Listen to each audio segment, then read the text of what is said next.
এই চলতি মাসের 17 তারিখেই নির্বাচন। চৌধুরী বাড়ির সবাই চিরকাল তাহসিনের প্রত্যেকটা কাজে সাপোর্ট দিয়ে এসেছে এবং এখনও সবাই সাপোর্ট দিচ্ছে। তাহসিনের অন্য কিছু নিয়ে চিন্তা নেই, যত চিন্তা তার বিপক্ষের পার্টি নিয়ে। বিপক্ষ পার্টি মোজাম্মেল হক। 50-এর ঊর্ধ্বে বয়স তার। মতলব বাজে লোক তিনি। বিশৃঙ্খলা সৃষ্টি করায় যার কাজ।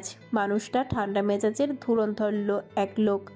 তার চিন্তাভাবনা বোঝার সাধ্যি কারণেই ক্ষমতার জন্য কম অপকর্ম করেননি তিনি। তারপরও তার বিরুদ্ধে কোনো প্রমাণও কেউ দেখাতে পারেনি।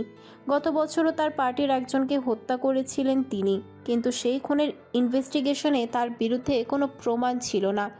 আত্মহত্যা বলে চালিয়ে দিয়েছিল সবাই। মুখোশের আড়ালে তার কুৎসিত রূপটা কারো নজরে পড়ে না। তাহসিনকে একবার তার চাউলের গোডাউনে ডেকে রাজনীতিতে আসতে নিষেধ করেছিলেন তিনি। খুবই শান্ত দৃষ্টিতে নরম হয়ে হিংস্রতার সাথে দাঁতের দাঁত চিবিয়ে তাহসিনকে এক প্রকার হুমকি দিয়েছিলেন, কিন্তু তাহসিন সেদিন তর্কাতর্কি না করে চুপচাপ চলে আসে। সে তার কাজ দিয়ে রাজনীতি দেখাবে, তর্ক করে নয়। আজও সে নিজের কথায় অটল আছে। জনগণের সাপোর্ট আর ভালোবাসার কমতি নেই। তাহসিনের নামে জয়গান সাধারণ মানুষের মুখে মুখে। এইটাই তাহসিনের জীবনের বড় অর্জন। এই মনোবল নিয়েই এগিয়ে যাচ্ছে সে। তন্ময় মৌসির সাথে কথা বলে ঠিকানা নিয়ে নিল। আগামীকাল সে টরন্টোতে যাবে। তাহসিনের দেওয়া খামটা লাগেজেই রেখে দিয়েছিল। মৌসির খামটা বের করে ছোট একটা ব্যাগে নিল, আর তাকে যেই খামটা দিয়েছিল সেটা বাড়ির মায়ের কাছে রেখে এসেছে। তন্ময়ের ফ্লাইটের আগের দিন আফিয়ার সাথে দেখা করার কথা ভেবেছিল সে। আফিয়ার নম্বরে ডায়াল করেও কেটে দিয়েছে সেদিন। আফিয়া এখন আর তার নেই, কষ্ট হলেও মানতে বাধ্য সে। আফিয়ার সংসারের দিকে কখনো নজর দিবে না সে। সে জানে আফিয়ার কাছে কল দিলেই মেয়েটা দুর্বল হয়ে পড়বে। আফিয়াকে সে যতটা চেনে আর যতটা অনুভব করতে পারে, ততটা তার আশেপাশে আর কেউ পারে না, পারবেও না। বুক ফেটে গেলেও কাউকে বলতে পারে না সে। এর চেয়ে ভয়ানক যন্ত্রণা আর কি হতে পারে? আফিয়া তার সংসারে মানিয়ে নিয়েছে, সেখানে তন্ময় আর পিছু ডাকবে না। আফিয়া কেমন আছে এটা জানার জন্যেও সে কখনো আর পেছনে তাকাবে না, কখনো না। সময়ে তার ভালোবাসাকে সে বেঁধে রাখতে পারেনি। এখন আর সে মনে করে কষ্ট পেয়ে তাকে বোঝাতে চায় না। সেও কষ্ট পায়, তারও যন্ত্রণা হয়। এনামুল শেখের এখন ফুল টাইম জব। শুটিং বাদে মৌসি বাড়িতেই থাকে। সাথে ফ্রোডো হয়ে উঠেছে তার আরেকটা বন্ধু। লানাফ আগের জবটা ছেড়ে দিয়েছিল লাহা চলে যাওয়ার পরই, আবার নতুন করে জবে ঢুকেছে। অফিসে যাওয়ার আগে ফ্রোডোকে মৌসির কাছে রেখে যায়। মৌসিও একা থাকে। ফ্রোডোর সাথে থাকলে তবু মনে হয় সাথে একজন আছে।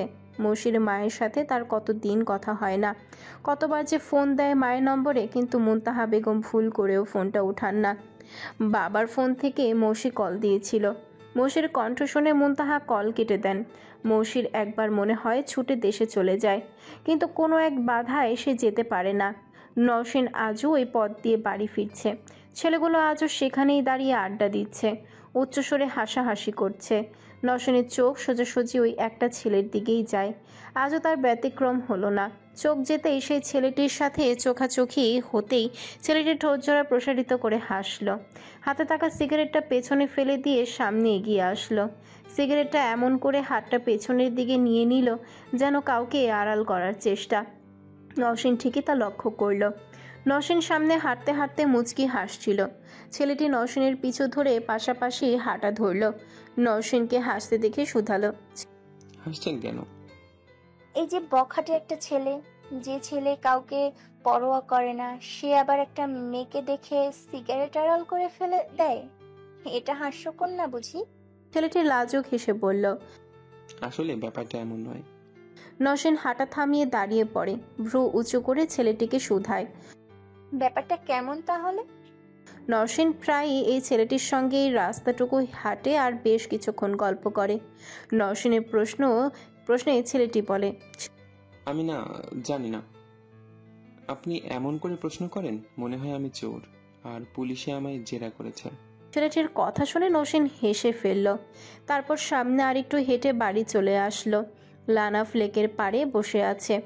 অন্যদিন অফিস থেকে ফিরে রাস্তা থেকে ফ্রোডোকে ডাকে। আজ বিকেল গড়িয়ে সন্ধ্যা হয়ে যাচ্ছে। তবুও লানাফের আসার নাম নেই। মৌশিকি মনে করে লানাফের নম্বরে কল দিল। লানাফ কল রিসিভ করে মৌশিকে শুধু বলল তার কিছু ভালো লাগছে না, লেকে বসে আছে। লানাফের কল কেটে ফ্রোডোকে নিয়ে মৌসি লেকের দিকে এগিয়ে যায়। লানাফ এখনও অফিসের কাপড় ছাড়েনি, ভাঁজ করে রাখা হাঁটুতে মাথা ঠেকিয়ে চুপচাপ বসে আছে। মৌসি গিয়ে পাশে বসলো, কয়েকবার লানাফ বলে ডাকলো। লানাফ তবুও মাথা তুলছে না। মৌসি লানাফের পিঠে হাত দিয়ে আবারও এই লানাফ বলে ডাকলো। লানাফ মুখ তুলে মৌসির দিকে তাকালো। লানাফের চোখ দুটো লালচে, পুরো শরীর তার কাঁপছে। ফ্রোডো লানাফের গা ঘেঁষে দাঁড়িয়ে লানাফের দিকে তাকিয়ে আছে। একবার মৌসির পাশে এসে মৌসির গা ঘেঁষে দাঁড়াচ্ছে, তো আরেকবার লানাফের দিকে যাচ্ছে। লানাফের এমন চুপচাপ বসে থাকা মন খারাপ দেখে ফ্রোডো ফ্যাল করে তাকাচ্ছে, জিভ বের করছে, অস্থির হয়ে লাফাচ্ছে। লানাফ ফ্রোডোকে কোলের মধ্যে নিয়ে আদর করে দিল। তারপর ফ্রোডো শান্ত হলো। মৌসি লানাফের দিকে তাকিয়ে শুধালো, কি হয়েছে তোমার? লানাফ মাথাটা উঁচু করে বলল, লাহার খোঁজ পেয়েছি। লানাফের গলা কাঁপছে, তার কণ্ঠে অস্থিরতা।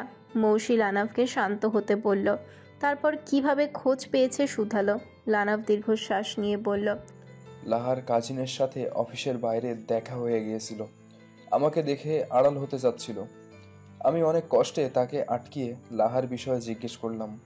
তারপর কি হলো? ঠিকানা জেনে নিয়েছো তো? পুরন ঢাকা এমন কিছু বললো। লানাফের চেয়ে বেশি অস্থির হয়ে মৌসি শুধালো, আর কিছু শোনোনি? হ্যাঁ, লাহাদের মির্জা বাড়ি, আর বাংলাদেশে নির্বাচনের পর ওর বিয়ে। লানাফ আর কিছু বলতে পারল না, ডুকরে কেঁদে উঠল। মৌসির এই সময় আলাদা করে মাথায় কিছু আসলো না, লানাফকে সান্ত্বনা দেওয়ার মতো কোনো কথাও মুখে আসছে না। মৌসি লানাফকে স্বাভাবিক হওয়ার একটু সময় দিল। নিজেও কিছু কথা ভেবে মনে করে গুছিয়ে নিয়ে বলল, লানাফ, ভেঙে পড়ো না, শক্ত হও। পুরান ঢাকায় আমাদের আত্মীয় আছে। যত সম্ভব আমার বড় মামুনির বাবার বাড়ি পুরান ঢাকায়। খোঁজ নিতে আমার বেশি কাঠখড় পোড়াতে হবে না। আগে তো ঢাকা শহরে কোথায় থাকে এটাই জানতে না, এখন তো তাও একটা ঠিকানা জানা গেছে। কেঁদো না প্লিজ। লানাফ স্বাভাবিক হতে পারল না, এখনও তার চোখ থেকে ঝরঝর করে পানি পড়ছে। মৌসিরও নিজেকে খুব অসহায় লাগছে। লানাফকে এইভাবে কষ্ট পেতে দেখে তারও ভালো লাগছে না। সে যেই কৌশলটা নিজের উপরে প্রয়োগ করে, আজ সেইটা লানাফের উপরে প্রয়োগ করবে।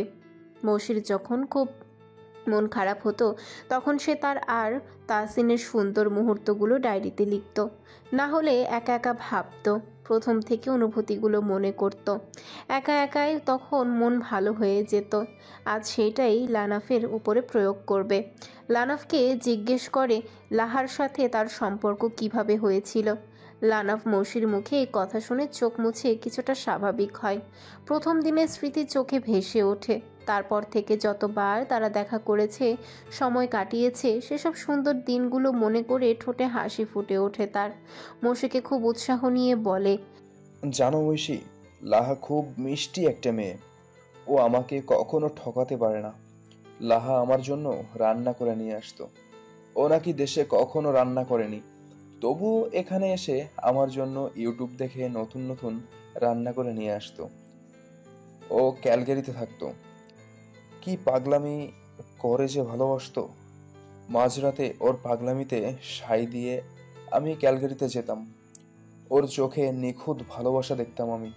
আমার থেকে দূরে থাকার ভয়ে ওকে কাঁদতেও দেখেছিলাম, কিন্তু সেই কান্না আমি বুঝতে পারিনি। লাহা নিজ থেকে এসে আমার সাথে বন্ধুত্ব করেছিল। আমি গিটারের পাগল আর ও গানের পাগল। দুজনের কি দারুণ বন্ডিং ছিল। আমি এখনো লাহাকে প্রতিটা মুহূর্তে ফিল করতে পারি। লাহাকে শাড়ি পরে প্রথম যেদিন দেখি, মনে হচ্ছিল এই পৃথিবীর সবচেয়ে সুন্দর মানুষটা আমার শাড়ি পরা বস্তুটি। লাহা আমাকে চিনিয়েছিল। যেদিন লাহার সাথে আমার প্রথম দেখা হয় সেদিন ছিল মে মাসের 11 তারিখ। সেই থেকে প্রতি মাসের 11 তারিখে ও শাড়ি পরে আমার সামনে আসতো, আমার হাত ধরে হাঁটতো। লাহার চুলগুলো অনেক লম্বা। কানাডিয়ানরা লাহার লম্বা চুল আর শাড়িতে দেখে অবাক হয়ে ওর দিকে তাকিয়ে থাকতো। আর আমি লানাফ তো চোখের পলক ফেললেই মনে করতাম, ইস, কিছু একটা মিস হয়ে যাচ্ছে। ভাবতে পারছো কি দারুণ দিন ছিল আমাদের। একবার তো আমার এক ইন্ডিয়ান ফ্রেন্ড তার গার্লফ্রেন্ডকে কোলে নিতে গিয়ে উল্টিয়ে পড়ে গেল। লাহার বায়না সেও কোলে উঠবে। মজার বিষয় হলো আমার ফ্রেন্ডের চেয়ে আমি লাহাকে নিয়ে এমনভাবে পড়লাম, গড়াতে গড়াতে লেকের পানিতে দুজনেই। লাহা হাতে খুব ব্যথা পেয়েছিল, তারপরও সে হাসি থামাতে পারছিল না। ওর হাসির জন্য পানি থেকে উঠতে পারছিলাম না আমরা। যেই উঠতে যাব আমার গলা জড়িয়ে ধরে ও খিলখিল করে হেসে যাচ্ছিল। ওকে জোর করে তোলার পরও পেট চেপে লেকের পাড়ে বসে হাসছিল। সেই দিনই ওর শেষ হাসিটা দেখেছিলাম। তার পরের বারই ওর সাথে শেষ দেখা। লানাফের মন খারাপ হলেও আগেও চেয়ে অনেকটা স্বাভাবিক লাগছে। মৌসি একটু হেসে বলল, তুমি চিন্তা করো না, তোমাদের এত ভালোবাসা হারিয়ে যাবে না। লাহার বিয়ের আগেই আমরা কিছু করব। আমি বাড়িতে গিয়ে দেশে কথা বলবো আর ডিটেলস নেব। মৌসি মনে মনে ভাবল, মামানির সাথে কথা বলতে পারলে ভালো হতো, কিন্তু কোন মুখেই বা সে কথা বলবে। লানাফ উৎকণ্ঠা হয়ে বলল, মৌসি, তার আগে যদি লাহার বিয়ে হয়ে যায়? বিয়ের তারিখ ফেলে দিয়েছো? শুনেছো ভালো করে? বাংলাদেশের নির্বাচনের পরে বললো। মৌসি নিচু কণ্ঠে আওড়ালো। নির্বাচন? লানাফ মৌসির কথা শুনে বলল।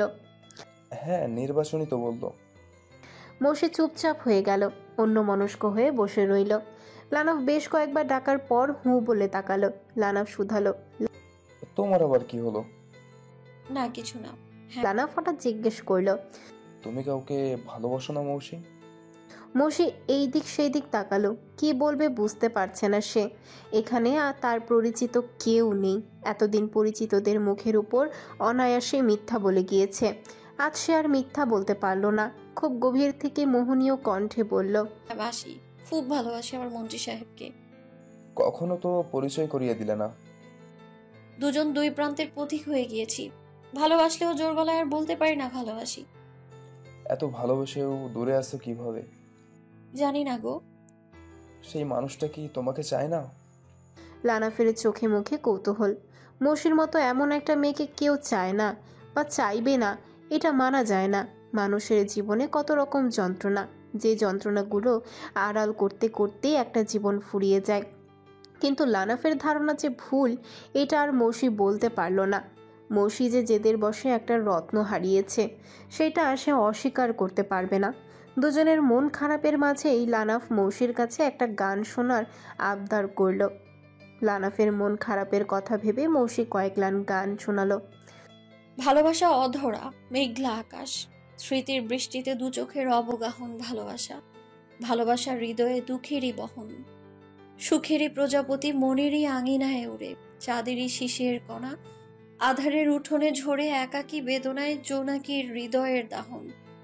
প্রেমেরই অনুভূতি আবেগী মৌনতায় বিভোর, মায়াবী ফাগুনগুলো বিষাদী শ্রাবণে ধূসর বিভাগী এই মনে বিরহের সাথে কহন।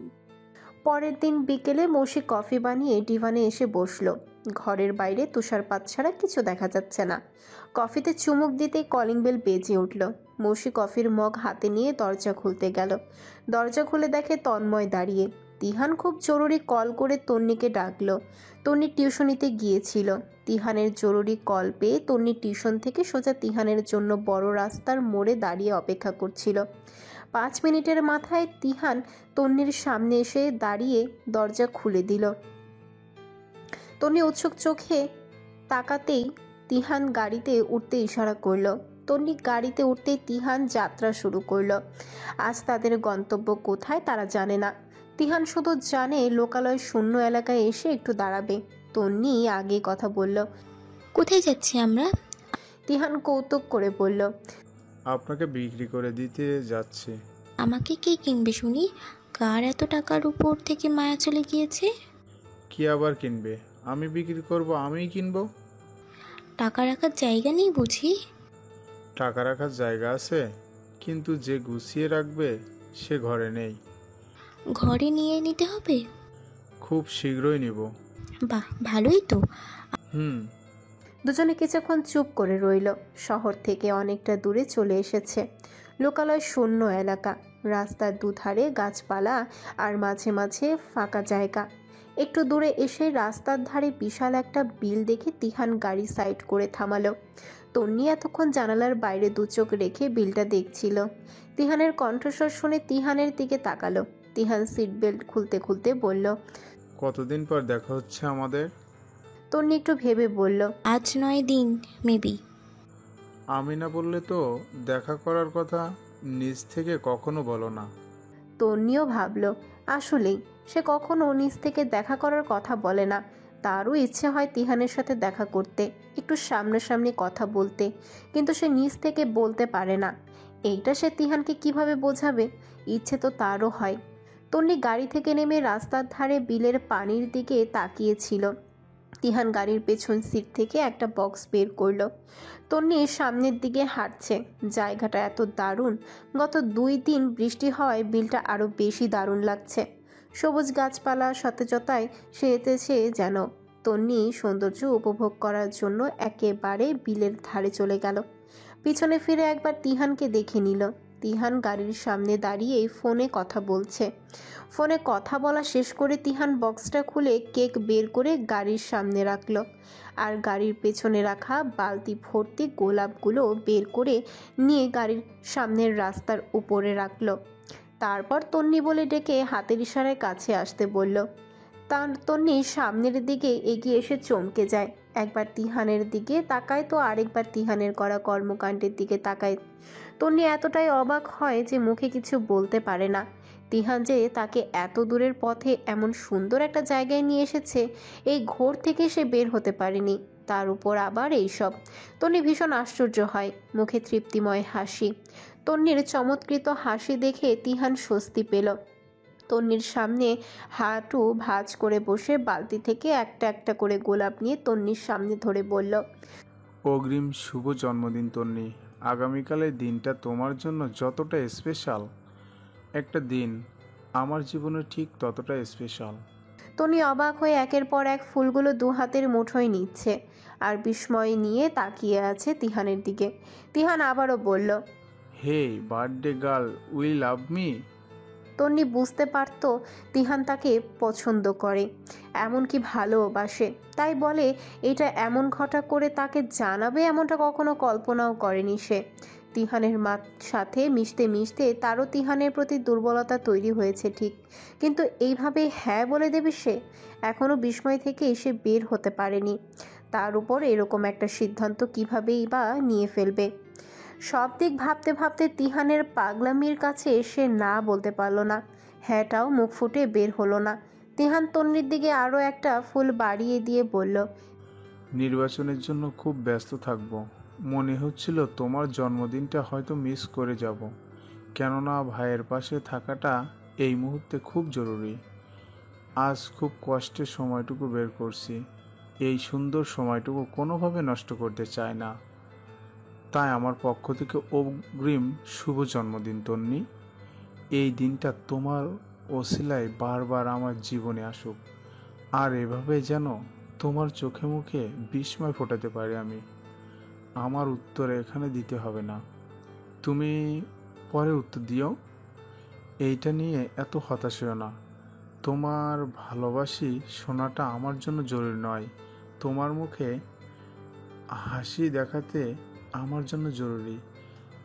এই যে বালতি গোলাপের মধ্যে একটা লাস্ট গোলাপ, আর এই গোলাপটাই কিন্তু তোমাকে দেওয়ার সর্বশেষ গোলাপ নয়। এখান থেকে গোলাপ দেওয়ার নতুন করে সূচনা হবে। আমার দেওয়া সব গোলাপগুলো পরম যত্নে 2 হাতে মুঠোয় নিয়ে আশকারা দিয়েছে আমাকে, মরণ ছাড়া আর পিছু ছাড়ছি না। তিহানের কথায় তন্নি হেসে ফেলল। তিহান বসা থেকে সোজা হয়ে দাঁড়িয়ে গাড়ি থেকে চাকুটা বের করে কেক কাটতে ইশারা করলো। তন্নি চাকুটা হাতে বাড়িয়ে ধরতে তিহান বলল, ইস রে, মোমবাতি নিতে ভুলে গেছি। তারপর কিছু একটা ভেবে নেওয়ার ভাব করে বলল, বোকার মতো আমি মোমবাতির কথা কেন ভাবছি? আসল আলো তো আমারই সঙ্গে আছে। এই মানুষটা আমার সঙ্গে থাকতে তো আমারই আলোর প্রয়োজন হয় না। তন্নি মুখ টিপে হেসেই যাচ্ছে আর তিহানের পাগলামি দেখছে। তিহান 2 হাত ছেড়ে তন্নির সাথে চাকুটা ধরে কেক কাটলো, যেন হাতে এমন কিছু ছিল যা ঝেড়ে ফেলে দিল। এইভাবে হাত ছেড়ে তন্নির সাথে চাকুটা ধরাটাও তন্নির ভীষণ ভালো লাগলো। তিহানের কিছু নিজ ভঙ্গি আছে যেগুলো খেয়াল করে দেখলে তন্নির খুব ভালো লাগে। তিহানকে আলাদা একজন বলে মনে হয় তার। তিহান তন্নির মুখে এক টুকরো কেক দিয়ে আরেক টুকরো নিজের মুখে পুরল। তন্নি তিহানের দিকে তাকিয়ে বলল, আমি খাওয়াতেও দিলাম। এখন আর তোমার হাতে লাগাতে হবে না। গাড়িতে একটা মাত্র টিস্যু অবশিষ্ট আছে, তাই তোমার হয়ে নিজেই নিজের মুখ নিলাম, সমস্যা নেই। তিহান গাড়ি থেকে টিস্যু নিয়ে হাত মুছে ফেলল। এই এত ছোট ছোট ব্যাপারগুলো তিহান গুরুত্ব দেয়। তন্নি কিসে হাত মুছবে এইটাও তার নজরে ছিল। এই কেয়ারিং ব্যাপারগুলো থেকে গভীর অনুভূতি সৃষ্টি হয় তার। তিহান বাকি কেকটুকু বক্সে রেখে দিল। বাড়িতে নামানোর সময় তন্নির হাতে দিয়ে দেবে। এবার দুজন একসাথে হেঁটে বিলের ধারে দাঁড়ালো। রাস্তার কাছাকাছি পানি চলে এসেছে, শীতল বাতাস বইছে। তন্নির ঝুঁটি করে রাখা চুলগুলো তীব্র বাতাসের কারণে চুলের আগাগুলো সামনে চলে আসছে। তিহান এইটা লক্ষ্য করে তন্নির ঝুঁটিটা খুলে দিল। একটা দমকা হাওয়ায় তন্নির চুলগুলো এলোমেলোভাবে বাতাসের সাথে উঠতে লাগলো। চুলগুলো একত্রিত করে গোছাতে তন্নি হিমশিম খাচ্ছে। এদিকে তিহান তন্নির ছন্নছাড়া চুলগুলো দেখছে আর মুচকি হাসছে। তন্নি এক পর্যায়ে বলল, খুব মজা লাগছে তাই না? তিহান হাত উঁচু করে একটা আঙ্গুল সামান্য দেখিয়ে বলল। একটু। তন্নি এলোমেলো চুল নিয়ে তিহানের দিকে তেড়ে আসলো। তিহান হাসতে হাসতে দৌড়ে পালালো। তন্নিও তিহানের পিছু ছুটছে আর তন্নির এলোমেলো চুলগুলো বাতাসে উঠছে। তিহান হাসতে হাসতে গাড়ির সামনে এসে গাড়িতে ভর দিয়ে দাঁড়ালো। তারপর বড় বড় শ্বাস নিল। তন্নিও ততক্ষণে এসে গিয়েছে। তিহানের ছেলে মানুষই দেখে তন্নি আর কিছু বলল না, শুধু মুচকি হাসলো। তিহান হাত বাড়িয়ে তন্নির হাতটা হ্যাঁচকা টানে নিজের দিকে এগিয়ে নিয়ে পিছন ফিরিয়ে তন্নিকে দাঁড় করিয়ে এলোমেলো চুলগুলো নিয়ে কোনো রকমে এক জায়গায় করে বেঁধে দিল। তারপর কানের কাছে মুখটা এগিয়ে নিয়ে ফিসফিস করে বলল, মৌনতাই কিন্তু সম্মতির লক্ষণ। তাসিনের মধ্যে একটা সৎ সাহস আছে, যেটা থেকে সে মনোবল নিয়ে কাজ করে যাচ্ছে। পার্লামেন্টের সবাই চিন্তিত থাকলেও তাসিনের মুখে চিন্তার কোনো ছাপই নেই। সে নিশ্চিন্ত হয়ে যা যা করণীয় তাই করছে। এদিকে পার্লামেন্টের ছেলে পেলে খবর দিচ্ছে মোজাম্মেল হকের কোনো না কোনো ঝামেলা ঠিক বাধা বেয়নি। বাইরে থেকে দলবল এনেছেন শোনা যাচ্ছে। তাসিন সবাইকে এইসব নিয়ে ভাবতে নিষেধ করে নিজেদের মতো কাজ করে যেতে বলল। রশনি মিশনের সঙ্গে ফোনে কথা বলছে। দুজনে নির্বাচন নিয়ে কথা বলার মাঝে রশনি বলল, তুমি দেশে থাকলেও তো একটা ভোট আমরা পেয়ে যেতাম। আমাদের নিজস্ব ভোটারগুলোই তো সব বাইরে। কতগুলো ভোট মিস, মৌসি আপু, তন্ময় ভাই, তুমি, তোমরা সব অকাজের। কাজের সময় তোমাদের পাওয়াই যায় না। আমার যে কতটা কাজের গো। আর ভাব নিতে হবে না। কি যে টেনশন হচ্ছে। টেনশন করো না, জয় আমাদেরই হবে। রশনি ভেঙচি কেটে বলল, হ্যাঁ, ভোট না দিয়ে জয় আমাদের হবে বলে স্লোগান দাও। নির্বাচন নিয়ে দুজনের কথোপকথন চলতে থাকলো। চৌধুরী বাড়ির সবাই তাসিনের সাথে আছেন। 2 দিন আগে থেকে অফিস বন্ধ রেখেছেন। তাসিনের চাচারা প্রতিটা মুহূর্ত তাসিনকে সঙ্গ দিচ্ছেন। নওশিন সেই রাস্তা ধরে হাঁটছে, সাথে সেই ছেলেটির হাতে এখন আর সিগারেট দেখা যায় না। বিষয়টি কিছুদিন থেকে নওশিন খেয়াল করছে। তার সাথে খেয়াল করলো তারা শুধু গল্পই করে যায়, কিন্তু একে অপরের কখনো নাম জিজ্ঞেস করেনি। নওশিনও আর ছেলেটির নাম জিজ্ঞেস করলো। ছেলেটি নওশিনের দিকে তাকিয়ে শুধালো, নাম ছাড়া আপনার কাছে পরিচিত ছিলাম তাহলে? নওশিন মৃদু হেসে বলল, নাম ছাড়া পরিচিত হলেও মন্দ কি বলুন? তাহলে নাম ছাড়াই বরং পরিচিত থাকি। নওশিন আবারও মৃদু হেসে সায় দিল। আচ্ছা, তাই হোক। মৌসি ড্রয়িং রুমে আড়ষ্ট হয়ে দাঁড়িয়ে আছে। তার চোখে মুখে বিষাদের ছায়া, মসৃণ গাল বেয়ে জলের ধারা। বেশ কিছুক্ষণ স্থির হয়ে দাঁড়িয়ে থেকে 2 হাতে মাথা চেপে ধরে ফ্লোরে বসে পড়ল সে। তন্ময় পাশে দেয়ালে হেলান দিয়ে দাঁড়িয়ে আছে। তার কণ্ঠে দৃঢ়তার সহিত তার প্রত্যেকটা কথা মৌসির বুকে ধারালো ছুরি দিয়ে মারার মতো আঘাত করছে। তন্ময় 2 হাত বুকে ভাঁজ করে রেখে দেয়ালে হেলান দিয়ে দাঁড়িয়েই বলল, তাসিনের উপর তোমার এত ক্ষোভ কেন মৌসি? এই প্রশ্নের সম্মুখীন মৌসি কখনো হয়নি। তাসিনের উপরে তো তার কোনো ক্ষোভ নেই, তাহলে এই প্রশ্নের উত্তর সে কিভাবে দেবে? মৌসি তন্ময়ের দিকে ফেলফেলে চাহনিতে তাকালো, যার উত্তর মৌসির কাছে নেই। তন্ময় দৃঢ়তার সঙ্গে শান্ত কণ্ঠে বলল, তাসিন তোমার পাশের কাউকে সহ্য করতে পারে না, তোমার পাশে কাউকে ঘেঁষতে দিত না। সেই তাসিন তোমাকে ফিল্মের জগতে কিভাবে সহ্য করবে? আমি মানছি সেদিন রাতে তাসিন খুব বাজে ভাষায় কথা বলেছে, যেটা ওর সাথেও মানায় না, কিন্তু ওই সময়ে রাগের মাথায় বলা কথাটুকু বড় করে দেখছো দুজনেই। এতদিনের ভালোবাসা ওই আধা ঘন্টার কাছে হারিয়ে দিয়েছ। তোমার গায়িকা হওয়ার পিছনে সবচেয়ে বড় স্ট্রাগল ছিল তাসিনের। তোমার জন্য কোথায় না গিয়েছে সে, দিন রাত এক করে ছুটেছে শুধু তোমার স্বপ্ন পূরণ করতে। কোন মিউজিক ডিরেক্টর তোমার জন্য ভালো হবে, কোথায় কার সাথে কাজ করে তুমি খ্যাতি অর্জন করতে পারবা, সেই সব নিয়েই ভাবতো। যেখানে তোমাকে দু হাতে আগলিয়ে বডিগার্ডের মতো পাহারা দিত, সেখানে তার প্রিয় মানুষকে কিভাবে সে চিত্রনায়িকা হিসেবে অন্য পুরুষদের সাথে অভিনয় করতে দিবে? তুমি ফিল্মের জগতে আসবা তাসিন, এটা মানতে পারিনি। ইভেন ও এখনো মানতে পারে না। শুধু ওই রাতের বলা বাজে কথাগুলোর জন্য ও নিজেকে ক্ষমা করতে পারে না, নিজেকে দোষী মনে করে এখনো। তন্ময় একটু থেমে মৌসিকে শুধালো। ফিল্ম ইন্ডাস্ট্রিতে আসার শুরুতে তুমি কোন কাজে কিছু সম্মুখীন হয়েছো মৌসি? মৌসি কিছুক্ষণ সময় নিয়ে বলল, না তো, কেন? তন্ময় স্মিত হেসে বলল, যার সাথে ছায়ার মতো একটা তাসিন থাকে, সে কি কোনো বিপদের মুখোমুখি হতে পারে?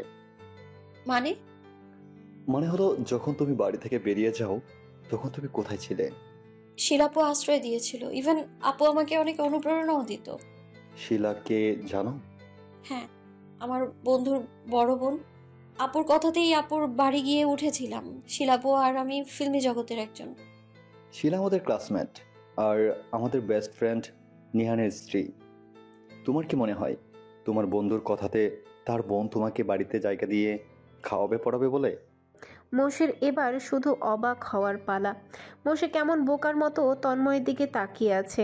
তন্ময় হালকা হেসে বলল, তাসিনের কথাতে শিলা তোমার দিকে এগিয়ে গিয়ে তোমার বন্ধুর নাম করে তোমাকে তার বাড়িতে নিয়ে গিয়েছিল। প্রতিটা মুহূর্তে তোমার অগোচরে তোমার আশপাশে ছিল তাসিন। প্রথমবার যে ডিরেক্টর তোমাকে অফার দিয়েছিল, সেই কাজটা তাসিনই ক্যান্সেল করে দেয়, কারণ ওই লোকটা তোমার জন্য সঠিক ছিল না। তারপর তাসিনের ইচ্ছে না থাকা সত্ত্বেও শুধু তোমার কথা ভেবে, তোমার ইচ্ছের কথা ভেবে ডিরেক্টরদের পিছনে ঘুরেছে, তোমাকে একটা সুযোগ দেওয়ার জন্য তাদের অনুরোধ করেছে। বাকিটা তোমার কেরিয়ারে কি ঘটেছে, কিভাবে ডিরেক্টরের সঙ্গে চুক্তি করেছ, তা তোমারই জানা। শিলার হাত ধরেই তাসিন ঠিক ভুল খোঁজ নিয়ে তোমার পাশে থেকে তোমার ভালোটাই তোমার অগোচরে তোমাকে পাইয়ে দিয়েছে সে। তার শুধু একটাই ভুল, সে তোমাকে কারোর সাথে সহ্য করতে পারে না। সে ভাবে শুধু তার হয়ে থেকে যাও, কিন্তু তুমি চেয়েছিলে বিশ্বের হতে, তাই বিশ্বটাই তোমার হাতের মুঠোয় দিয়ে সে আড়াল হয়েছিল। কিন্তু তোমার প্রতি ভালোবাসা তার এতটুকুও কমেনি। তাসিন আশায় ছিল তুমি হয়তো বুঝবে, সেদিনের করা ভুলগুলো ক্ষমা করে তুমি ছুটে আসবে, কিন্তু তুমি ছুটে তার কাছে যাওনি, বরং আরও পালিয়ে এসেছ। তাসিনের ভালোবাসাটাকে তুমি উপলব্ধি করতে পারো না মৌসি? মৌসি থরথর করে কাঁপছে। পুরো দৃশ্যটা তার চোখে ভাসছে। কোনো মানুষকে সে এত কষ্ট দিয়েছে? কি করেছে এতদিন সে? কিভাবে সে তার ভালোবাসার প্রতি এতটা কঠিন হতে পারল? মৌসি কান্না ভেজা গলায় বলল, তন্ময় ভাই, তাসিন কেন একবারও আমার কাছে এসে কিছু বললো না? কেন সে আড়াল করলো এত কিছু? সেদিন রাতে তুমি তাসিনের কাছ থেকে যতটা কষ্ট পেয়েছো, তাসিন তোমাকে কষ্ট দিয়ে তার চেয়ে দ্বিগুণ কষ্ট পেয়েছে। তোমাকে কষ্ট দিয়ে ও নিজেও ঠিক ছিল না। তোমার কাছে কয়েকবার এগিয়ে এসেছে, তুমি কথা বলার সুযোগ দাওনি। কেন সুযোগ দাওনি, কি ভেবে সুযোগ দাওনি, সেটা তুমি জানো। কিন্তু তাসিন এখনো তোমাকে পাগলের মতো ভালোবাসে। তুমি যখন প্রথম মুভি করো, তোমার নিজের বাড়ি, মামার বাড়ি, তোমার বাবা মা কেউই খুশি ছিল না জানো। সবাই তোমার প্রতি অসন্তুষ্ট ছিল। তোমাকে কেউ বাড়ি ফিরিয়ে নিয়ে আসতে চায়নি। ওই তাসিনই সবাইকে বুঝিয়েছে এটা খারাপ কিছু না, এমন সুযোগ কেউ সহজে পায় না। কিন্তু মৌসি যেটা পেয়েছে, কত রকম ভাবে সে বুঝিয়েছে সেটা আমি জানি। তোমার মা তো তোমাকে বাড়ি ফিরিয়েই আনবে না, তাসিন তোমার মায়ের হাতে ধরে বসেছিল। শুধু তাসিনের কথা শুনে তোমাকে হাসি মুখে বাড়ি ফিরিয়ে নিয়ে আসে সবাই। আর তোমাকে সেই আদরটাই করে যেটা আগে সবাই করত। যে তাসিন তোমার ফিল্মের জগতে যাওয়া নিয়ে বাজে ভাষা ব্যবহার করেছে, সেই তাসিনই তোমার ওই জগতে পৌঁছে দিয়েছে। এবার বলো, তাসিনের ভালোবাসায় ঘাটতি কোথায়? যেখানে তোমার দিকে কেউ তাকালেই তার রাগ হতো, সেখানে শুধু তোমাকে পাগলের মতো ভালোবেসে ওই জগতে ছেড়ে দিয়েছে, তোমাকে ডানা মেলে উঠতে দিয়েছে। কাকে কষ্ট দিয়ে এসেছো তো এতদিন তুমি? মৌসি ফ্লোরে বসে ফুপিয়ে কেঁদে ওঠে। বুকের ভেতরটা তীব্র চিনচিনে ব্যথায় দুমড়ে মুচড়ে ওঠে। তন্ময় মৌসিকে সান্ত্বনা দেওয়ার জন্য এগিয়ে আসে না। তন্ময়ও জানে মৌসি তাসিনের জন্য কতটা পাগল ছিল। শুধু কিছু বোঝার ভুল থেকেই আজ দুজন এইখানে। মৌসির নিজেরও কষ্ট হতো, কিন্তু নিজের কষ্ট লুকিয়ে যে তার অভিমানটাই উপর স্তরে রাখত কষ্টে। কিন্তু এইভাবে আর কতদিন? মৌসি ফ্লোরে বসে ফোন ঘাঁটতে লাগলো। ইমার্জেন্সি টিকিট যেন পাওয়া যায় মনে মনে অসংখ্যবার আল্লাহকে ডাকলো। মৌসি ইমার্জেন্সি টিকিট পেয়েছে। 16 তারিখ রাতে ফ্লাইট। মৌসির 10টা মিনিটও এদিক সেদিক করতে ইচ্ছে করছে না, ছুটে যেতে ইচ্ছে করছে। ইমার্জেন্সি টিকিট পেয়ে মৌসির জলে ভরা চোখ জোড়া চিকচিক করে উঠল। ফ্লোর থেকে উঠে ডিভানে বসতে বসতে তন্ময়কে বলল, তন্ময় ভাই, 16 তারিখ রাতে আমার ফ্লাইট, দেশে যাচ্ছি আমি। মৌসির কথা শুনে তন্ময় হেসে ফেলল। তন্ময়েরও ভীষণ আনন্দ লাগছে, মনে হচ্ছে বুকে থাকা ভারটা আর নেই। তন্ময় হেসে বলল, তাহলে 17 তারিখ পৌঁছে যাচ্ছ। ভোট দিতে না পারলেও উল্লাসটা করতে পারবা। মৌসির হঠাৎ করে মনে হলো মাহিমের কাছে সে তো শুনেছিল সামনে নির্বাচন, কিন্তু নির্বাচন যে 17 তারিখে সেটা জানা ছিল না তার। নির্বাচনের কথা মনে হতেই আরও একটা বিষয় মনে পড়ল তার। লাহার বিয়েটাও তো এই নির্বাচন ঘিরে ডেট পড়ার কথা শুনেছিল। এত কিছু আর ভাবতে পারছে না সে। দেশে তো যাচ্ছে, দেশে গিয়েই লানাফের বিষয়টা ভাববে। আর মাহিমকে গতকাল রাতেই খোঁজ নিতে বলেছে। মাহিম কোনো একটা সংবাদ ঠিক দিবে, কিন্তু তাসিনের সামনে বা কোন মুখে দাঁড়াবে মৌসি? এবার কি তাসিন তাকে প্রত্যাখ্যান করবে? মৌসি ইমিগ্রেশন শেষ করে ফ্লাইটের জন্য অপেক্ষা করছে। বুকের ভিতরটা তার হাঁসফাঁস লাগছে, মনের ভিতরে দুশ্চিন্তা ওঠানামা করছে। কেমন এক মিশ্র অনুভূতি হচ্ছে। তাসিনের কাছে ছুটে যাওয়ার আনন্দে একবার মুখটা চকচক করছে, আবার ক্ষণিকেই নিজের করা অন্যায়ের কথা ভেবে মুখে আধার নেমে আসছে। তার কাউকে নিয়ে চিন্তা হচ্ছে না, শুধু ভাবছে তাসিনের সামনে কিভাবে দাঁড়াবে, কিভাবে বা কথা বলবে সে। তাসিনই বা কেমন রিয়্যাক্ট করবে? তাকে কি প্রত্যাখ্যান করবে? সামনে থেকে তাড়িয়ে দেবে না তো? মৌসি আর কিছু ভাবতে পারছে না, ভয়ে বুকটা দূর দূর করছে। মৌসি প্লেনে বসে ভাবছে তাসিনের জন্য সেই ইমার্জেন্সি দেশ ছেড়ে চলে এসেছিল, যেন কোনোভাবেই তাসিন তার জীবনে না আসতে পারে। আর আজ সে নিজে ইমার্জেন্সি ফ্লাইট ধরে তাসিনের জন্য বাংলাদেশে ছুটছে, শুধু তাসিনকে তার নিজের করে পাওয়ার জন্য। কি এক পরিহাস! যার জন্য এত দূরে, আজ ঠিক তার জন্যই আবার তার কাছেই ছুটে যাওয়া। আজ নির্বাচন, পার্লামেন্টের সবাই ভোট কেন্দ্রগুলোতে তাসিনের নির্দেশ মতো ভোট হয়ে ছড়িয়েছে। সব কেন্দ্রগুলোতে তাদের নিজেদের লোক আছে। মোজাম্মেল হকের সঙ্গে কেউ যেন কোনো কথায় না যায়, এই বিষয়ে তাসিন সবাইকে ভালো করে বলে দিয়েছে। কোনোভাবেই ভোট কেন্দ্রে বিশৃঙ্খলা সৃষ্টি করা যাবে না। হয়তো মোজাম্মেল হকের লোক বিশৃঙ্খলা তৈরি করার চেষ্টা করবেন। তাসিনের ভাবনাটাই ঠিক হলো। ভোট কেন্দ্রে পার্লামেন্টের সদস্যদের সাথে বিনা কারণে তর্ক শুরু করেন বিপক্ষ দলের লোক। কিন্তু তাসিনের মেজো চাচা ভোট কেন্দ্রে আগে থেকেই ছিলেন। তিনি নিজেদের দলকে সেখান থেকে সরিয়ে চুপচাপ বসে থাকতে বললেন, কোনো শব্দ করতে না করলেন। সুষ্ঠুভাবে ভোটটা হোক, এইটাই সবার চাওয়া। টরন্টো ড্যানফোর্থের বাঙালি এলাকা ভাবির চা। মৌসি এখানে প্রতিদিন একবার হলেও চা খেতে আসতো। সাথে আরচা আর লানাফকেও ধরে নিয়ে আসতো। আরচা আর লানাফ চা প্রেমী ছিল না, চা পছন্দও করতো না, কিন্তু মৌসির সাথে মিশে তারাও চায়ের ভক্ত হয়ে গিয়েছে। লানাফ সেখানেই দাঁড়িয়ে এখন চা খাচ্ছে। মৌসির এমন হঠাৎ করে দেশে যাওয়া লানাফকে ভাবাচ্ছে।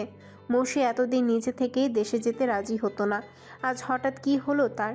গতকাল মৌসি লানাফের সাথে 5 মিনিট দেখা করে শুধু বলল, আমি বাংলাদেশ যাচ্ছি লানাফ, তুমিও কাগজপত্র দ্রুত ঠিক করে নাও। আমি তোমার জন্য বাংলাদেশে ওয়েট করব, তারপর লাহাকে আমরা একসাথে খুঁজবো।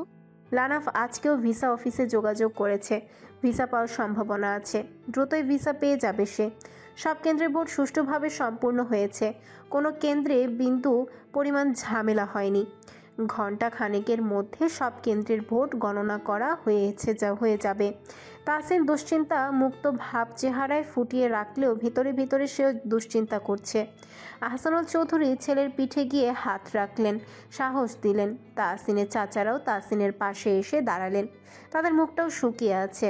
তিহান এভাবে তাসিনের সাথে আছে, যে কোনো প্রয়োজনে ছুটছে। পার্লামেন্টের ছেলেরা এতক্ষণ হই হুল্লোড় করে থাকলেও এই সময়ে সবাই নির্জীব হয়ে আছে, চোখ মুখ উদাসীন, বুকের ভেতরটা ঢিপ ঢিপ করছে। মোজাম্মেল হকও ভালো ভোট পেয়েছেন। তার এলাকায় তাসিনের চেয়ে মোজাম্মেল হকের ভোট বেশি। পার্লামেন্টের ছেলেরা এখন আরও বেশি চিন্তিত। তাসিনের দিকে তাকালে এবার বোঝা যাবে তার মুখেও দুশ্চিন্তার ছাপ। এই দিক সেই দিক দিশেহারা দৃষ্টিতে তাকাচ্ছে। তারপরও সে পার্লামেন্টের ছেলেদের বলছে দুশ্চিন্তা না করতে। মসি ফ্লাইটে শুধু সময় দেখছে। আজ যেন সময়ের জায়গায় আটকে আছে। ঘড়ির কাঁটা যেন নড়েও নড়ছে না। মসির ইচ্ছে করছে কাঁটাটা টেনে ঘুরিয়ে দিতে। মসির তাসিনের সামনে যাওয়ার ভয়ও আছে, আবার তারাও আছে। এটা যে কি বিশ্রী একটা অনুভূতি। সব দুশ্চিন্তার অবসান ঘটিয়ে জয়টা চৌধুরী তাসিন মাহমুদেরই হলো। এত খুশি, এত আনন্দ। পার্লামেন্টের ছেলেগুলো তাসিনকে মাথায় তুলে নাচছে। পুরো দেশের মানুষ তাসিনকে নিয়ে জয়ের গান গাইছে। পুরো দেশের সাথে চৌধুরী বাড়িতেও উল্লাস আজ। তাহমিনা চৌধুরী এখনও জায়নামাজে বসে আছেন, ছেলের জন্য আল্লাহর নিকট দোয়া চাচ্ছেন। তাসিন সর্বপ্রথম মায়ের কাছে গিয়ে দোয়া নিল। এদিকে বাড়ির রমণীরা পার্লামেন্টের সবাইকে টেবিলে বসতে বললেন। ছেলেগুলো সারাদিন কিছু খায়নি, মুখটা শুকিয়ে আছে। তারা তাসিনকে এতটাই ভালোবাসে, তাসিনের চেয়ে তাদের টেনশনটা যেন বেশিই ছিল। আজ পার্লামেন্টের সবাই একত্রিত হয়ে তাসিনের বাড়ির সামনেই বসেছিল। কয়টা দিন নাওয়া খাওয়া বাদ দিয়ে শুধু ছুটেছে, কোনো রকম বিশ্রাম নিতে পারেনি কেউ। আজ অনেক দিন পর সবাই একটু স্বস্তির শ্বাস নিচ্ছে।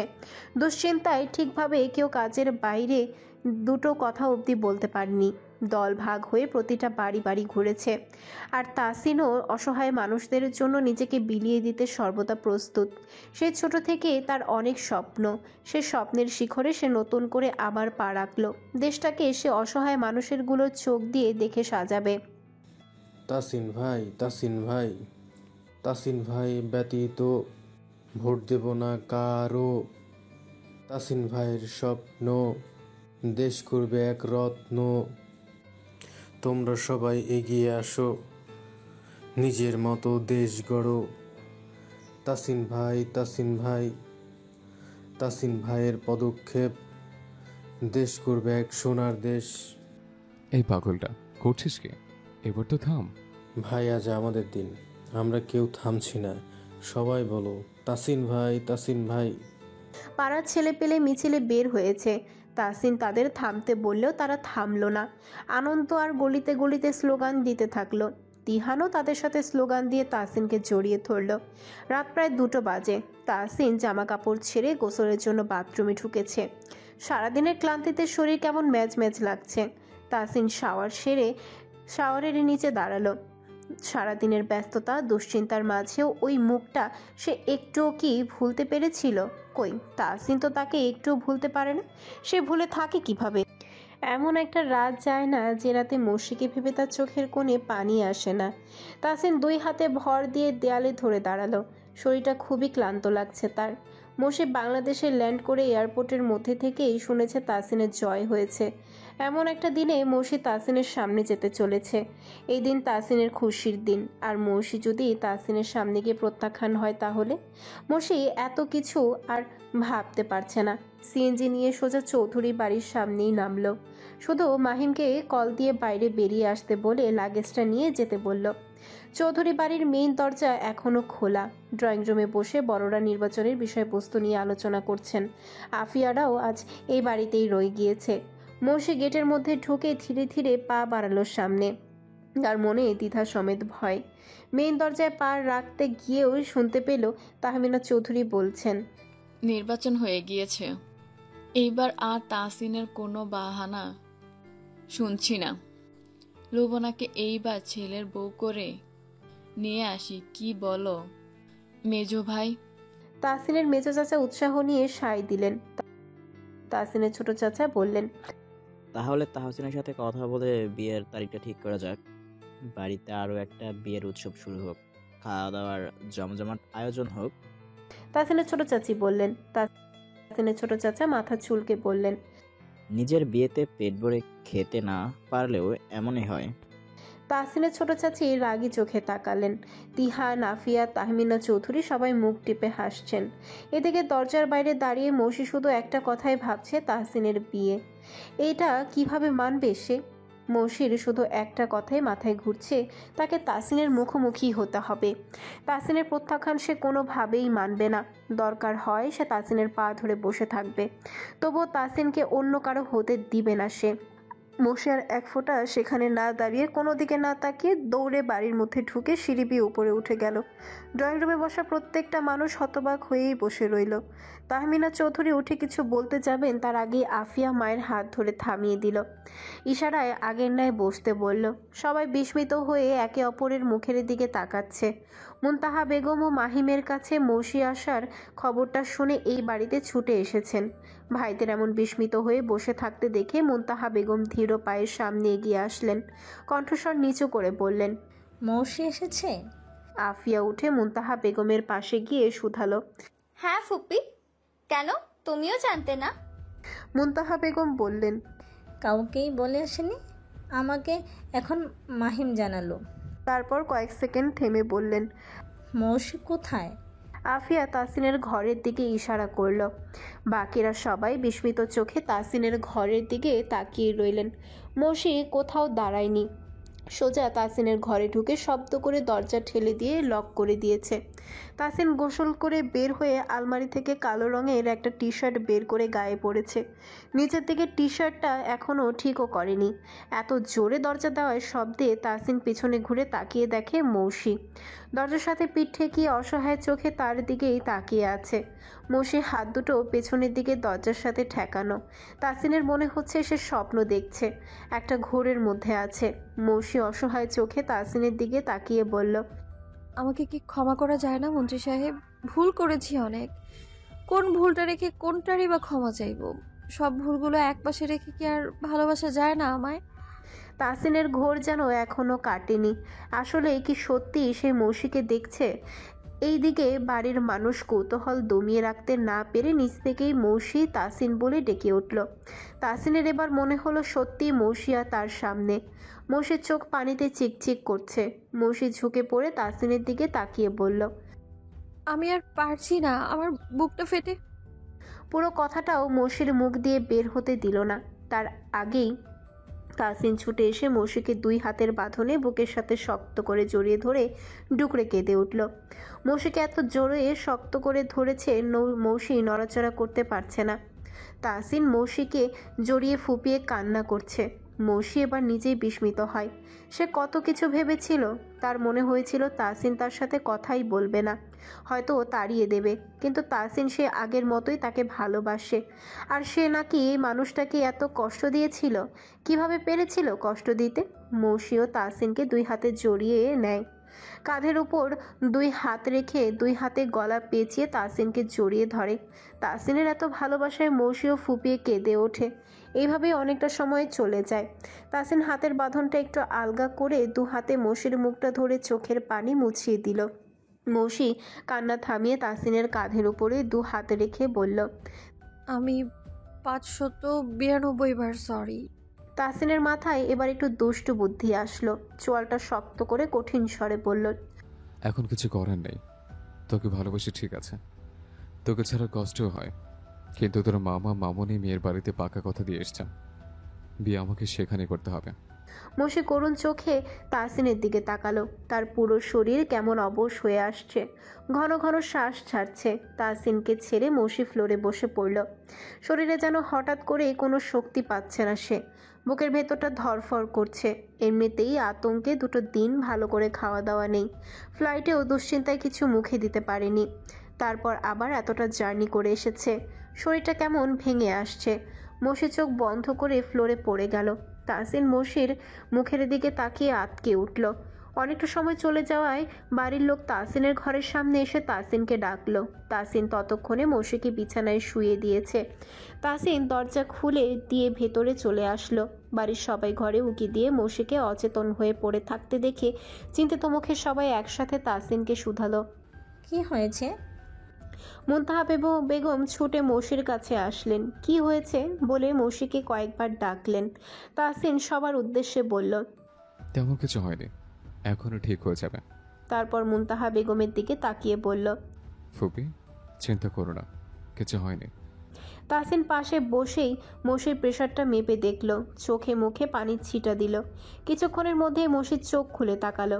চোখ খুলে সামনে তাসিনকে দেখে ক্লান্ত চোখে অসহায় দৃষ্টিতে তাকিয়ে করুণ স্বরে কান্না ভেজা গলায় বলল, আমাকে মারুন, কাটুন, ধমকান, শরীরের সর্বশক্তি দিয়ে থাপ্পড় দেন, তারপরেও আমার ছাড়া অন্য কারো হবেন না প্লিজ।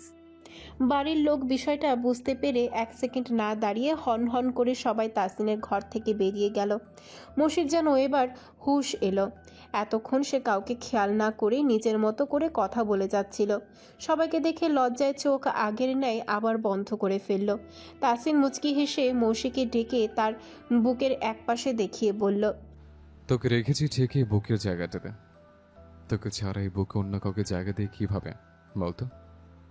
আমি বা অন্য কারো কিভাবে হই? ভোর রাত। চৌধুরী বাড়ির সবাই ড্রয়িং রুমে বসে। কারো চোখে ঘুম নেই। সবার সব বিস্ময় কেটে গিয়েছে। যেখানে মৌসি আর তাসিনী দুজনে এক হওয়ার সিদ্ধান্ত নিয়েছে, সেখানে আর কারো কিছু বলার নেই। বরং তারা আরও খুশি হলেন। মৌসির উপরে সবাই মনক্ষুণ্ণ থাকলেও তার উপর ভালোবাসাটা কারো কম ছিল না। মন খারাপ সবারই হয়েছিল, কিন্তু সেটা বয়ে বেড়ানোর মতো মানসিকতা তাদের নেই। সবাই মিলে ভালো থাকতে চায়।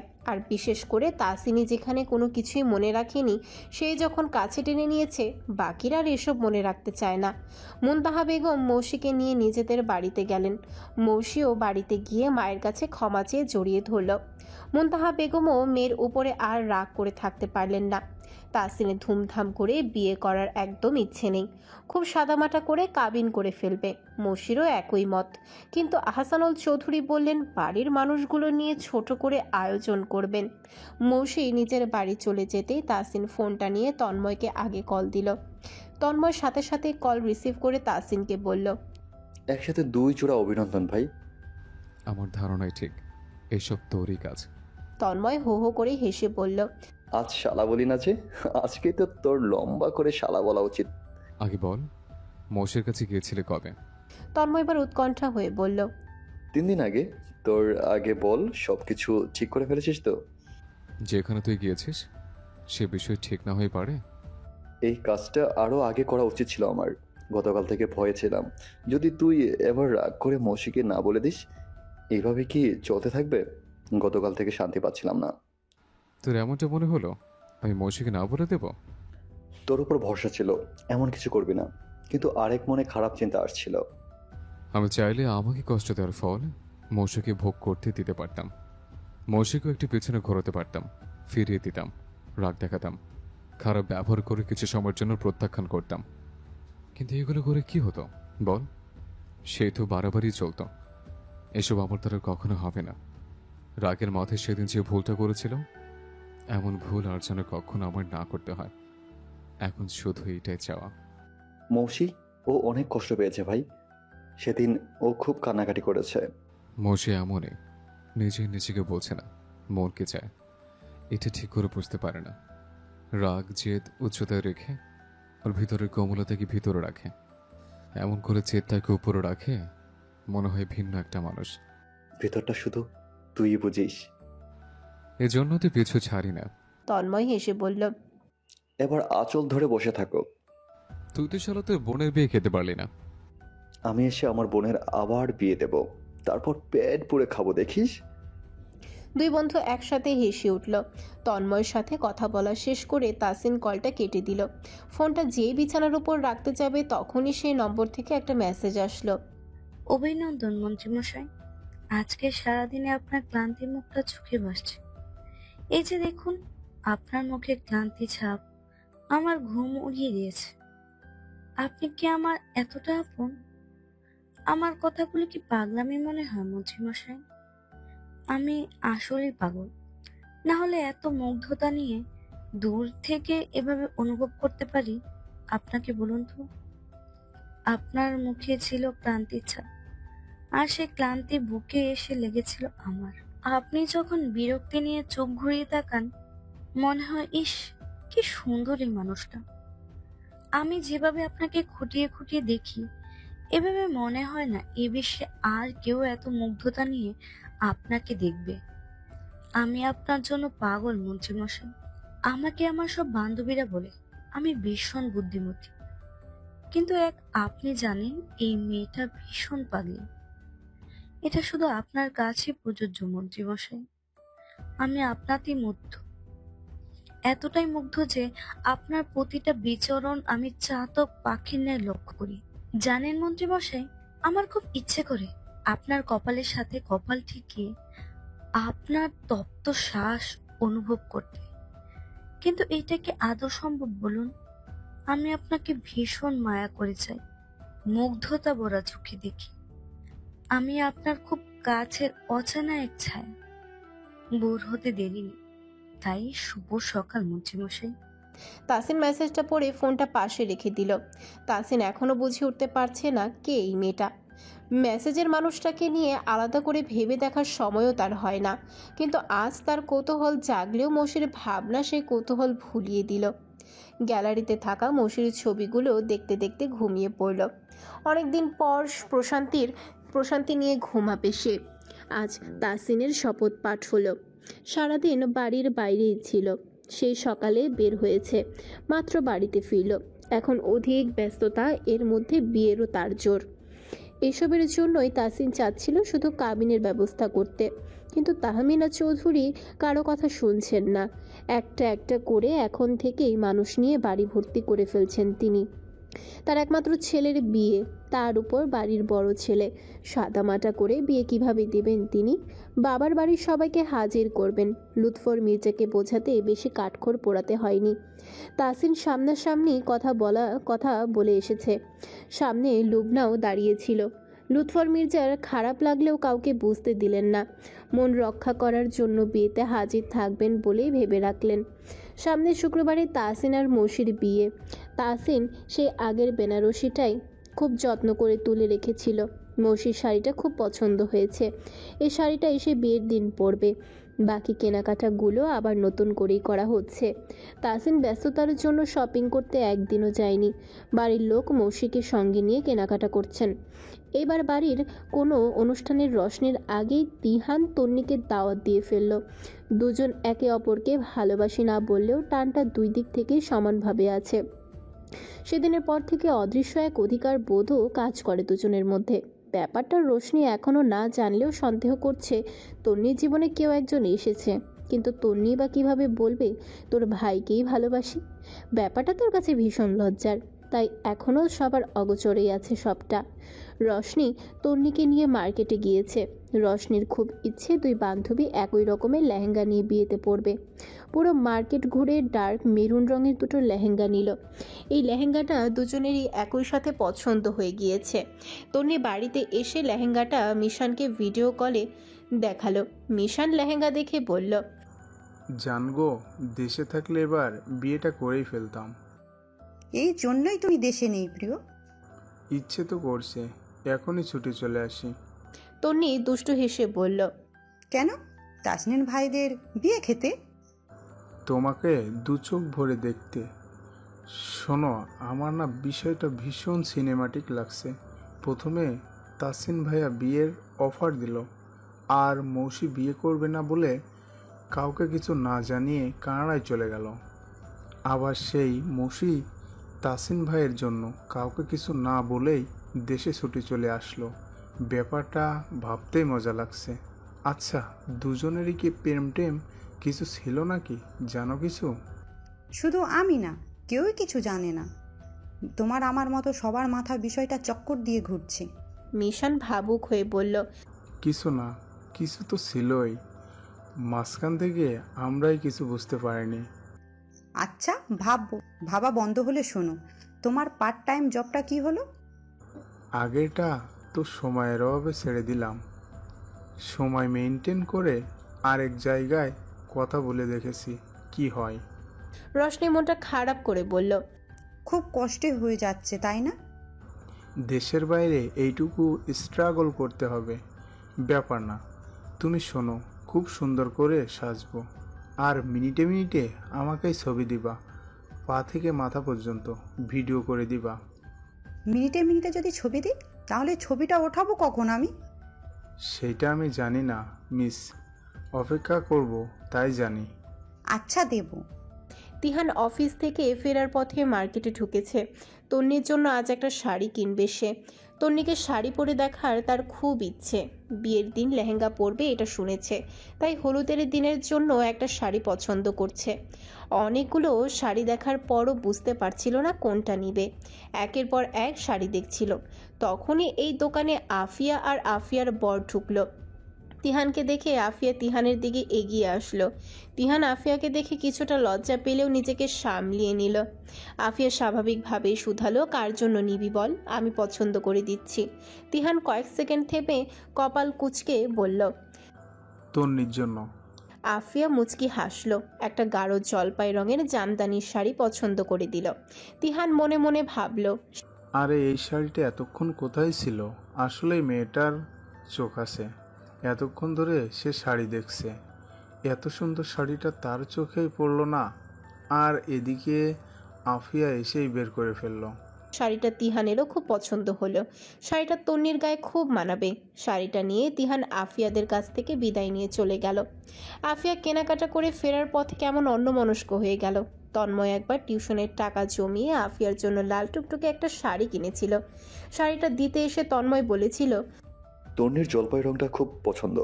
গাঢ় জলপাই রঙের জামদানি শাড়ি নেওয়ার উপর ওর খুব শখ। মায়ের কাছে বসে প্রায় বলে শুনি, জামদানিগুলোর তো অনেক দাম, তাই যখন তখন নিয়ে দিতে পারি না। এইবার টাকা জমিয়ে তন্নিকে শাড়িটা কিনে দেব। একটা চাকরি না পাওয়া পর্যন্ত কারো শখই পূরণ করতে পারছি না। কথাগুলো ভাবতে ভাবতে আফিয়ার চোখের কোণে পানি চলে আসলো। চোখের পানি গড়িয়ে পড়ার আগেই মুছে ফেলল সে। তন্ময় অনেক বড় হোক, সবার স্বপ্ন পূরণ করুক, সবাই ভালো থাকুক, আফিয়া মনে মনে ভাবল। সবার ভালো চাইতে গিয়ে যে তার বুকে হাহাকার ধরিয়ে দিয়েছে, তাকে একরাশ যন্ত্রণা দিয়েছে, এইটা কি সে আদেও বুঝতে পারে? তাসিন কিছুক্ষণ আগে সংসদ থেকে ফিরেছে। নিচে কিছুক্ষণ গল্প করে নিজের ঘরে আসলো। পাঞ্জাবি খুলে ট্রাউজার নিয়ে গোসলে গেল। গোসল করে তেওয়ালে দিয়ে মাথা মুছতে মুছতে আলমারি খুলল টি শার্ট নেওয়ার জন্য। টি শার্ট পরে এক গ্লাস পানি পান করলো। হঠাৎ করে মনে হলো বারান্দায় কেউ আছে। গ্লাসটা রেখে চুলগুলো ঠিক করতে করতে বারান্দার দরজার কাছে দাঁড়িয়ে দেখলো মৌসি গ্রিল ধরে আকাশের দিকে তাকিয়ে দাঁড়িয়ে আছে। আনমনে তাসিনের ঠোঁটে হাসি ফুটে উঠল। এগিয়ে গিয়ে মৌসির পাশে দাঁড়ালো। মৌসি আকাশের দিকে চোখ রেখে বলল, বলুন তো আজ আকাশের চাঁদের খুব কাছে নক্ষত্র কয়টি? তাসিন মৌসির দিকেই চোখ নিবদ্ধ রেখে বলল, 3টি। মৌসি এবার ঝুঁকে এসে তাসিনের দিকে তাকিয়ে বলল, কিভাবে বুঝলেন? 3 দিন পর তোকে 3 কবুল বলে আজীবনের জন্য ঘরে নিয়ে আসবো। তা এখন কয়দিন ধরে চাঁদের খুব নিকটে 3টি করেই নক্ষত্র থাকবে। মিথ্যে কথা। তাহলে তুই বল, কয়টি নক্ষত্র আছে? নক্ষত্র কয়টি আছে সেটা তো ঠিকই বলেছেন। তাহলে মিথ্যা কোনটা বললাম? এই যে এটা। তাসিন গ্রিলে মৌসিরে রাখা হাতের উপর হাত রাখলো। মৌসির দিকে তাকিয়ে বলল, কখন এসছিস? আপনি যখন গোসলে গেলেন তখন। বিয়ের কেনাকাটা শেষ? এখনো বাকি আছে। এই অল্প আয়ের জন্য এতদিন ধরে কেনাকাটা করতে হয়? ধুমধাম করে বিয়ের কথা বললে তো দেখছি 3 মাস আগে থেকে ডেট ঠিক করতে হতো। বিয়ের কেনাকাটা এমনই হয়, সব নিয়েও যেন কিছুই নেওয়া হয়নি। আলমারির উপরে শপিং ব্যাগ আছে, ওইগুলো দেখে নিস, পছন্দ না হলে বলবি। আগে তো কখনো মেয়েদের জিনিস কিনিনি, তাই ঠিক বুঝতে পারছিলাম না। আপনি আবার কি কিনেছেন? কয়েকটা শাড়ি কিনেছে। আর মৌসি বিস্মিত হয়ে বলল, আর কি? দেখলেই বুঝবে। মৌসি বাচ্চাদের মতো বলল, এখনই দেখব। এখানে একটু দাঁড়া, পরে দেখিস। কিছুক্ষণ দুজনেই চুপচাপ দাঁড়িয়ে থাকলো। তারপর তাসিনী করুণ স্বরে বলল, আমার কথা তোর মনে পড়তো না মৌসি? মশিরও কেমন গলা ধরে আসলো। এই প্রশ্নের সে কি জবাব দিবে? সব সময় তো রাগ জেদটাই বড় করে অন্যকেও দেখিয়েছে, নিজেও বড় করে দেখেছে। মুখে যা এসেছে মুখের উপরেই তা বলে দিয়েছে। এখন কি বা বলবে সে? তাসিন মশিকে যথেষ্ট বোঝে, মশির অবস্থাটাও এখন সে বুঝতে পারছে। তাই মশিকে কিছু বলতে না দিয়ে নিজেই বলল, এমন একটা ক্ষণ নিয়ে যে তোকে নিয়ে ভাবিনি। তুই ভাবনে আসিস নে। এই বারান্দা জানে তুই আমার কতটা জোরে আছিস, আমার ঘরের এই দেয়াল জানে, বারান্দার এই গাছগুলো জানে তোকে মিস করে কতটা দীর্ঘশ্বাস ফেলেছে। তাই বারান্দার বাতাসগুলো জানে